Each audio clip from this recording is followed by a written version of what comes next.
मैं राजा किशोर सिंह लोधी हूँ। हिंडोरिया की उसी मिट्टी से जन्मा जिसने मुझे झुकना नहीं, लड़ना सिखाया। जब अंग्रेजों की नजर मेरी रियासत पर पड़ी, तब उन्होंने समझ लिया था कि यह केवल एक छोटा राज्य नहीं, बल्कि उनके घमंड के लिए सबसे बड़ा खतरा है। उनकी राज्य हड़प नीति ने मेरी आत्मा को ललकारा और मैंने उसी क्षण तय कर लिया, यह धरती सौदे में नहीं जाएगी। 1857 की ज्वाला जब पूरे देश में फैली, तब मैंने उसे केवल सुना नहीं, जिया। दमोह, हिंडोरिया और आसपास के गांव मेरे साथ खड़े हुए। हमने मिलकर अंग्रेजी सत्ता पर पहला बड़ा प्रहार किया। दमोह थाना अंग्रेजों से मुक्त कराया गया, उनके कागजात जला दिए गए, ताकि उन्हें यह एहसास हो जाए कि अब यह धरती गुलाम नहीं रहेगी। अंग्रेजों ने भारी फौज भेजी, तोपें गरजी, मेरे किले की दीवारें छलनी हुई। उन निशानों को आज भी देखा जा सकता है, पर मेरी हिम्मत नहीं टूटी।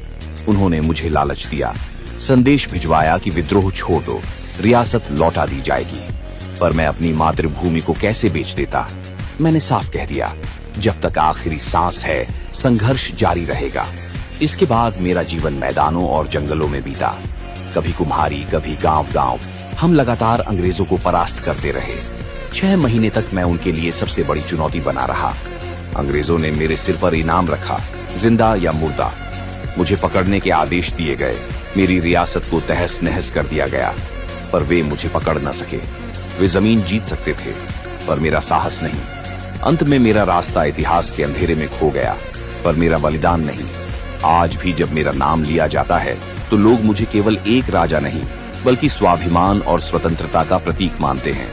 अगर मेरी कहानी सुनकर किसी के भीतर आज भी अन्याय के खिलाफ खड़े होने की आग जलती है, तो समझ लेना, राजा किशोर सिंह लोधी आज भी जीवित है।